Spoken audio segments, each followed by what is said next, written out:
Hey guys, it's Danny the Odd Gamer here, and welcome to this week's Creepypasta.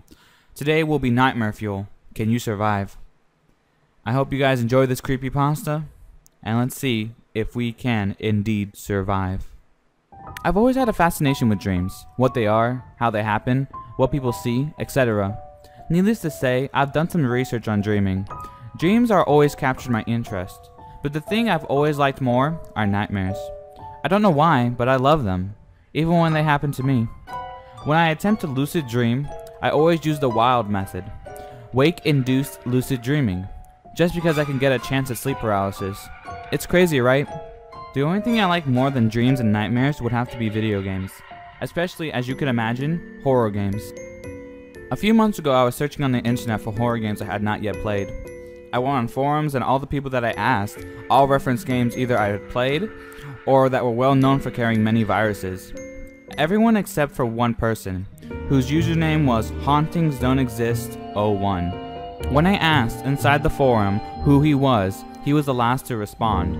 He told me that he knew of a game that very few people knew of, and the ones who did described it as the most terrifying thing that they had ever experienced. He told me that if I gave him my email that he would send me the link to download it. I was curious, to say the least, and a bit skeptical, but my curiosity took over and I decided I might as well check the game out. I set up my antivirus software and gave the mysterious user my email. Once I sent him the email in a private chat, I got a message from him almost instantly. The message only had a link. I looked at the link and the link led to a site that I had never seen before, www.nightstopper.com. I quickly thanked the man from the chat and I clicked the link.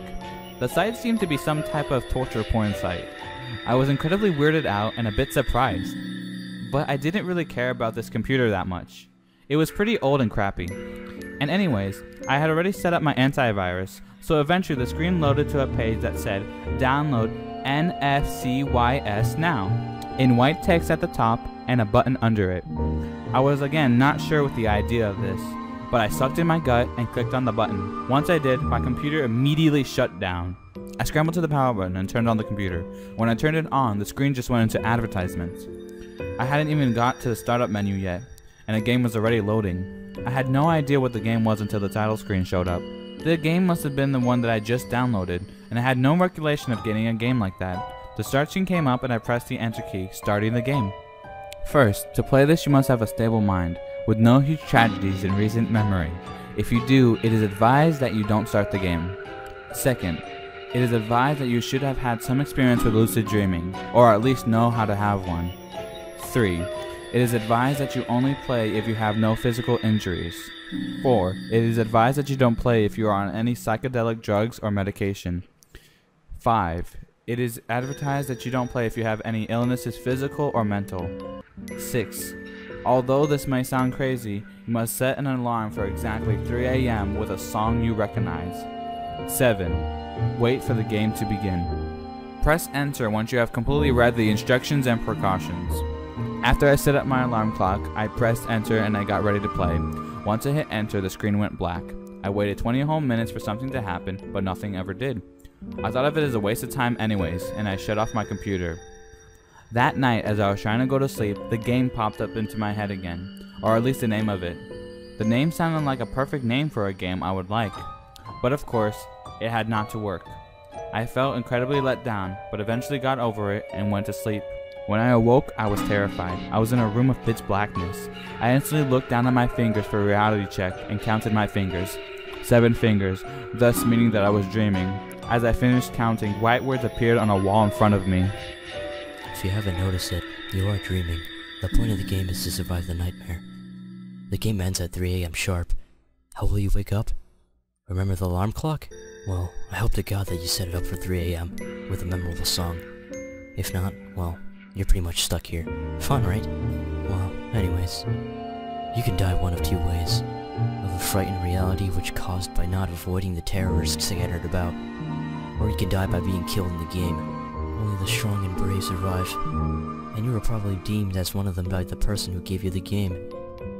So, what do you do if you win? Well, to start, you'll get to live another day. Also, you will get eternal luck and the ability to live to resurrect 3 people in your lifetime. Finally, You'll also be granted eternal health, making sure you'll never be sick again. There's also the bragging rights involved, but that's beside the point. The room you are in will disappear in a matter of seconds, and the game will begin. Good luck, you're going to need it. As the words disappeared, I noticed the room was falling apart, leaving me alone in an open world filled with who knows what. The sky was dark with red clouds, and there were no live trees or plants. There were also no grass, just dirt. Instincts kicked in, and I knew what I had to do. I had to find shelter to whatever was here. I found a small house after walking for a while. Inside, I heard a voice of a young boy. He was calling for help. I called back to him, and he told me to help him. I walked into the room he was in, and I was mortified. He was trapped under a huge piece of wood. His eyes were gouged out, and he had no shirt on. He had cuts on him with words in some strange language burnt into his chest. The boy opened his mouth, showing his tongue split in half. He made out the words, "Can't see, forgot, alarm, help." I went over to him and went to go help him. When I went to go help, I noticed something that made my blood turn cold. The cuts on him were still fresh, dripping even. Just as I saw the cuts, I heard footsteps coming through the hall leading into the room. I then heard something scrape against the wall, and I didn't want to find out what. I jumped out the window as fast as I could.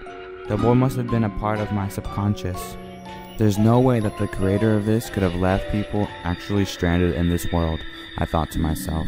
But when I saw what went on in that room through the window, I was beginning to have second thoughts. A woman with two small beady eyes and sharp claws walked into the room. I was horrified. She looked identical to a woman that would haunt my dreams when I was little. She slowly walked over to the boy, cutting him open in the stomach, putting him out of his misery. Then, to my shock, the woman turned her head 180 degrees, facing me. She gave me a twisted grin, and I ran as far as I could, not looking back. As I was walking down a dirt road, I found a dead body. He was missing his left arm and had all his fingers seemingly violently ripped off, same with toes. He also had a hole in his chest. Inside the hole, I found a watch. This was just what I needed to know how much time I had left. Normally in dreams, clocks are unreliable to say the least, but this one worked like a charm. It was 9 o'clock. I grabbed the watch and headed on. I walked towards a huge city. The buildings were massive and all around. All of them were at least the size of the Empire State Building. I walked to the center of the city and looked around. I needed to see if there were any other people in better shape than the last person I saw. I started walking into the store when I noticed something getting bigger and bigger by the second. Something falling. Soon I heard glass shattering from all the buildings and watched as hundreds of bodies flew out of their windows. I recognized one as my mom, another as my sister, and another as my dad. I screamed and ran out of the city. I was out of breath and I just stood there, out of the city.